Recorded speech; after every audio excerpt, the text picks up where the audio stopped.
Bonjour et bienvenue dans cet épisode de rentrée 2025 de l'art de ta puissance. Mon prénom c'est Cécilia Germain et je suis super heureuse de vous retrouver en cette rentrée. Et c'est aussi l'occasion pour moi d'aller plus en profondeur dans le contenu que j'ai envie de vous préparer, de vous présenter, de partager avec vous. J'ai arrêté cet été comme vous avez pu voir et ça a été à la fois hyper bénéfique pour moi et ça a été aussi jumelé avec quelque chose que je ne m'attendais pas. Après 3 ans de podcasting, j'en ai eu un premier en espagnol et puis 2 ans et demi avec l'art de ta puissance. Je me trouvais un peu sans idée, sans envie, sans saveur, avec la sensation que j'avais un peu abordé tous les sujets que j'avais envie d'aborder jusque-là.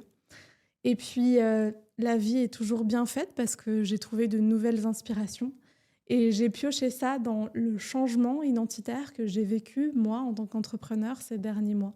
Donc je sens que c'est une nouvelle saison qu'on ouvre ensemble, une saison bien plus mature, bien plus vraie, bien plus authentique, où je ne suis pas juste là à chercher à t'accompagner, je suis aussi là à chercher à provoquer des prises de conscience en toi et à me démarquer, à parler de certains sujets dont je ne vois personne aborder les thématiques, les sujets, et où je suis là, mais pourquoi personne ne parle de ça? Et tout le monde continue de parler de la tambouille business dont on entend parler partout. Et c'est avec un peu cet esprit que j'ai envie de te raconter l'histoire de mon dernier lancement. Je l'ai fait en mai 2025, donc maintenant il y a à peu près 3 mois, 4 mois peut-être. On est au tout début, à la toute fin du mois d'août, au tout début de la rentrée. Et j'avais envie de te partager ce lancement parce que... je te le partage que maintenant. Vous le savez, si vous êtes là depuis quelque temps sur l'art de ta puissance, normalement, j'attends jamais autant de temps avant de partager mes rétrospectives, l'histoire, les coulisses, ce que j'ai pu vivre. Sauf que ce dernier lancement, il a été très particulier. Il a été aussi la source de cette perte de sens que j'ai un peu vécue cet été. Et je crois que j'étais pas encore prête à aborder certains sujets officiellement sur les réseaux sociaux avant, il y a quelques semaines. Et donc, je suis assez émue, assez challengée aussi d'enregistrer cet épisode de podcast aujourd'hui. Puisque donc, derrière mon dernier lancement, qui a été ma plus grande réussite financière, entrepreneuriale, en termes d'impact, avec aujourd'hui un groupe d'entrepreneurs que j'accompagne qui est juste incroyable, avec des résultats qui sont phénoménales. Et ça a été aussi le lancement qui m'a profondément le plus challengée. J'ai jamais été aussi mal à l'aise que durant mon dernier lancement. J'ai eu la sensation que tout s'écroulait autour de moi. Et c'est un peu ce que j'ai envie de partager aujourd'hui. C'est que je pense profondément, après en avoir discuté avec beaucoup d'entrepreneurs autour de moi, des entrepreneurs qui réussissent, qui se développent, que derrière ton plus grand succès entrepreneurial se trouvera aussi la résolution de tes plus grands challenges. Parce que concrètement, pourquoi est-ce que j'étais très challengée derrière mon dernier lancement? C'est que j'ai fait face à ma plus grande peur. Et j'ai envie de te poser une question. Toi, aujourd'hui, quelle est ta plus grande peur? Qu'est-ce que tu redoutes par-dessus tout? Quel est cet espace qui te met dans le plus de vulnérabilité possible? Parce que de nouveau, sois-en sûr que c'est derrière ça, derrière cette peur, derrière transformer cette peur en fuel, en carburant, en espace aussi de paix, de sérénité, que tu vas te rendre compte que tes plus belles réussites, et pas que financières, mais aussi financières, vont se trouver. Moi, ma plus grande peur, c'est l'autre. Je vais pas forcément revenir sur mon histoire. Il y a d'autres épisodes de podcast au tout début de mon histoire de podcasting où j'ai un peu plus parlé de ce que j'avais pu traverser dans l'enfance, dans l'adolescence, dans mes jeunes années d'adulte. je vous assure, j'ai déjà quelques années au compteur. Même s'il y a des fois, il y a des gens qui me disent que je paraisse 25 ans. Spoiler alert, ce n'est pas le cas. Et donc je j'ai pas forcément envie de revenir là-dessus, mais juste ce qui a besoin d'être, su, c'est que l'autre est profondément insécurisant. Le lien à l'autre est profondément insécurisant pour moi et c'est aussi pour ça que je me suis vraiment construit en tant que, personne hyper indépendante. J'ai toujours voyagé seule, j'ai été plus de temps célibataire qu'en couple. Même quand je suis en couple, j'ai pas forcément envie de vivre avec mes partenaires. Donc voilà, je suis vraiment quelqu'un de très autonome, de très à l'aise avec sa solitude et qui, s'est construit, professionnellement aussi parlant, totalement seul. Et en même temps, j'ai toujours su que, de par qui je suis, de par mes forces et mes faiblesses, mais aussi de par ce quoi j'aspire, j'ai toujours su que j'avais envie d'impliquer d'autres personnes à l'intérieur de Kaluna. C'est pas pour rien que depuis le départ, Kaluna, c'est un projet d'empuissancement collectif, communautaire. Et j'ai pas juste envie d'être cette gourou qui rassemble des personnes qui vont devenir fans d'elle. Moi, j'avais vraiment envie, et depuis toujours, de collaborer avec des personnes, de faire rentrer des personnes dans mon monde, de leur donner de la place, de l'espace, une voix, des responsabilités. Et à la fin de l'année dernière, vous le savez peut-être parce que j'ai déjà enregistré un épisode de podcast là-dessus, sur le fait que j'avais commencé à déléguer. Je vous avais un peu transmis mes tips. Je vous avais aussi partagé à quel point c'était challengeant pour moi de déléguer. Et en fait, je me suis trouvée à un moment où, en mai dernier, j'étais en train de déléguer tout ce qui était le plus insécurisant pour moi à déléguer. Et en même temps, c'était très smart et très stratégique de ma part. J'ai pas juste fait ça en mode yalla, YOLO, je peux déléguer, je délègue. Non. Je sais depuis toujours que je suis quelqu'un de visionnaire, mais je suis pas quelqu'un de très organisé. Je pense pas que les personnes qui aujourd'hui signent chez moi pour mon organisation, pour avoir accès à mon super planning et ma super to-do list. C'est pas le cas. Les gens signent chez moi parce qu'ils ont envie d'avoir accès à mon cerveau, à mes 1000 idées, à mon cerveau en arborescence qui part dans tous les sens. Et c'est ça, vivre du business avec moi depuis 5 ans où j'étais toute seule, c'était what the fuck. Et puis avant, dans mes autres business, j'étais avec d'autres personnes, mais pareil, c'était pas structuré, c'était pas structurant, tout partait dans tous les sens. Donc, je savais que j'avais besoin d'une assistante qui prendrait pas à pas le rôle d'OBM. Et c'est ce qu'on a fait comme transition durant le dernier lancement avec Hélène, parce que j'avais besoin qu'elle prenne de plus en plus de place dans tout l'aspect organisationnel, stratégique, dans tout l'aspect vraiment matière. J'avais pas besoin d'une assistante à qui je dois dire « fais cette tâche, puis cette tâche, puis cette tâche ». J'avais vraiment besoin de quelqu'un d'autonome. Et puis, d'une autre part, j'ai aussi délégué la partie de la vente. Ça a été aussi une autre décision qui était pour moi hyper intelligente parce que j'aime vendre, j'aime que les personnes puissent acheter chez moi avec une certaine éthique. Et donc, ça veut dire de prendre le temps d'écouter leurs problématiques, d'écouter où elles en sont, c'est quoi leurs désirs, c'est quoi leurs besoins. Et derrière tout ça, de sentir s'il y a un match, d'écouter les objections, enfin pas les objections, juste les réflexions, les questions que ces personnes peuvent avoir. Et ça, c'est très, très important pour moi. Et en même temps, faire ça, ça demande énormément de temps. Donc, en plus d'accompagner des personnes, de gérer ma com, il y avait Hélène qui commençait à m'accompagner sur tout le parti organisationnel, tunnel de vente, message marketing, etc., etc., etc. Et en même temps, c'était vraiment énormément de temps. Et moi, je ne voulais pas, même en période de lancement, me dire que mes lancements devaient reposer sur moi qui travaille 35 heures semaine. Parce que c'était la réalité. Si je voulais être sur tous les fronts à la fois, c'était ce temps minimum à dédier chaque semaine de lancement. Et moi, j'aime bien faire des lancements assez longs. Donc, ça, c'est 6 semaines de lancement 2 à 3 fois par an à travailler 35 heures semaine. Et pour moi, c'était pas OK. Ça fait pas partie de la manière dont j'ai envie de développer mon activité. Et donc, c'était très smart de nouveau de ma part de déléguer, mais ça m'a mis en PLS.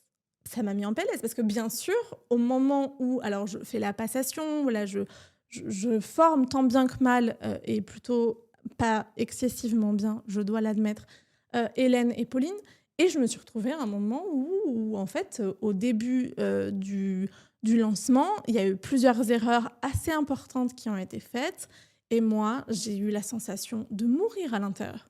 Parce que cette peur, mais qui est, je pense, même pas que qui m'appartient pas qu'à moi, à mon avis, qui vient aussi de transgénérationnel et de karmique, j'ai eu la sensation que mon monde allait s'écrouler, que rien n'allait pouvoir se faire. Alors bien sûr, je suis accompagnée, j'ai une thérapeute que je vois tous les 15 jours, j'avais mon coach, j'ai aussi eu la chance ou l'intelligence de déléguer à des personnes très très matures avec une grande capacité de se responsabiliser, où j'ai pu exprimer là, il y a des choses qui sont pas OK, de quoi est-ce que vous avez besoin, comment est-ce que vous pouvez step up encore plus dans votre souveraineté. Mais ça m'a demandé d'aller puiser des ressources à l'intérieur de moi que honnêtement je ne savais même pas avoir.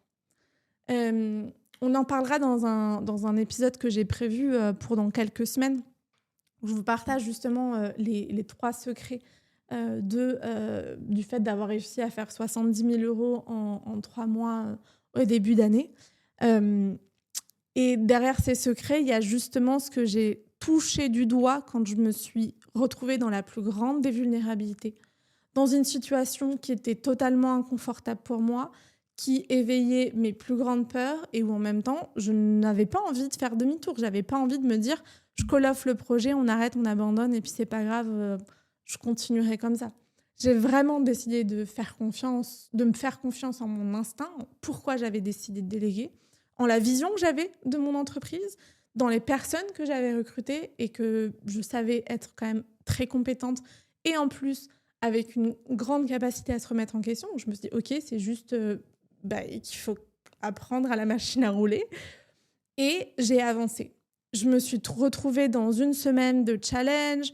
Je me suis retrouvée avec plein de conversations en privé avec des personnes. Je me suis retrouvée avec une charge émotionnelle qui était assez importante. Et puis aussi, tout ce qu'il y a à faire dans un lancement. Et c'est assez intéressant parce que les filles donc, de la Magic Business Synergy qui ont onboardé au travers de ce lancement, un petit peu après, pendant l'accompagnement, je leur ai un peu touché quelques mots sur qu'est-ce que j'avais pu vivre, qu'est-ce que j'étais en train d'en retirer, etc., etc.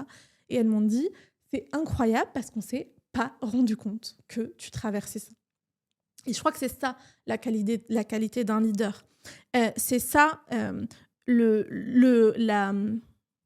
la fibre de la réussite. C'est que j'ai traversé ça. C'était franchement horrible pour moi. Et en même temps, je l'ai traversé en travaillant sur moi, en libérant ce qui n'était pas, ce qui m'oppressait à l'intérieur, en choisissant de faire confiance, en choisissant d'être focus sur c'est quoi la prochaine action, comment est-ce que je peux donner le meilleur de moi, comment est-ce que je peux être claire, comment est-ce que je peux accompagner au mieux, que ce soit les personnes qui collaborent avec moi, que ce soit mes clientes, mes futures clientes. Et j'ai vraiment, vraiment, vraiment pris le temps de traverser ce lancement avec le plus d'honnêteté, le plus de quelque chose de cru, tout en restant vraiment les 2 pieds dans la terre. Et c'est un peu une compréhension que j'avais eue à la fin du premier semestre 2025, un petit peu avant ce lancement, et ce lancement me l'a confirmé. Je ne veux plus être une de ces entrepreneurs qui juste vomit ces difficultés. Je traverse ces difficultés et elles m'en rendent plus fort. J'ai traversé ma plus grande peur et je l'ai traversée avec leadership, avec audace, avec gestion, avec autonomie, avec puissance. Et c'est ça, aujourd'hui, qui m'a permis de passer un cap à l'intérieur de mon entreprise, un cap de liberté de temps, de liberté d'argent, de liberté d'énergie. Et aujourd'hui, si tu dois retenir une chose de cet épisode, c'est de quoi est-ce que tu as peur et comment est-ce que ton prochain lancement, tu peux être sûr qu'il va t'amener à vivre cette peur et que tant que tu ne le traverses pas avec brio, puissance, etc., etc., etc., tu seras amené à revivre encore et encore la même expérience. Parce que, crois-moi, cette peur de l'autre, bien avant de déléguer, je l'ai trouvée dans mes lancements. Et je crois que jusqu'à ce dernier lancement, j'avais jamais touché du doigt un tel niveau de sécurité, un tel niveau de détachement, de foi que tout allait bien se passer, alors que c'était le chaos à l'intérieur de moi. J'étais là, non, ok, on y va, ça va fonctionner, c'est ok, t'as les ressources, c'est juste.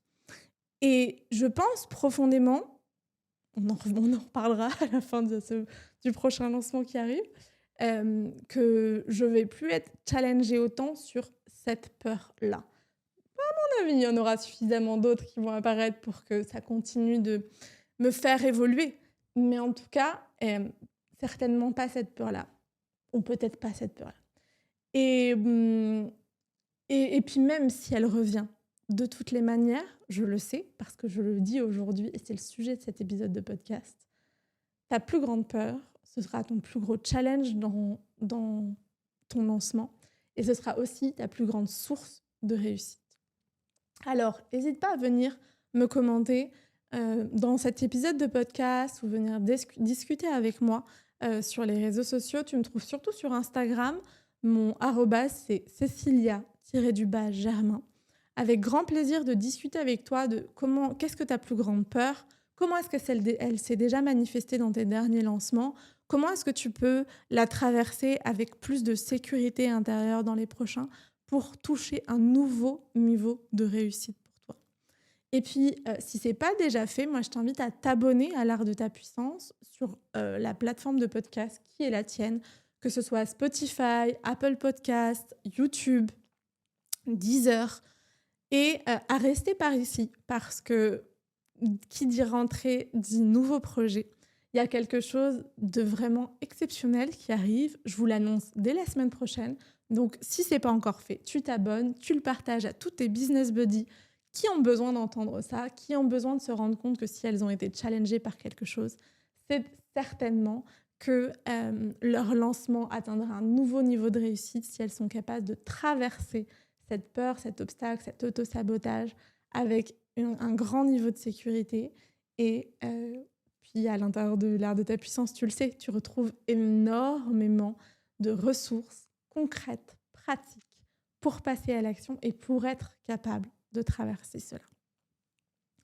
C'est très chouette pour moi de revenir en cette rentrée. J'espère que cet épisode de podcast t'a plu. Et puis, on se retrouve dès la semaine prochaine. Et puis sur les réseaux sociaux en attendant. Instagram, je te l'ai déjà dit. À tout vite. Ciao, ciao.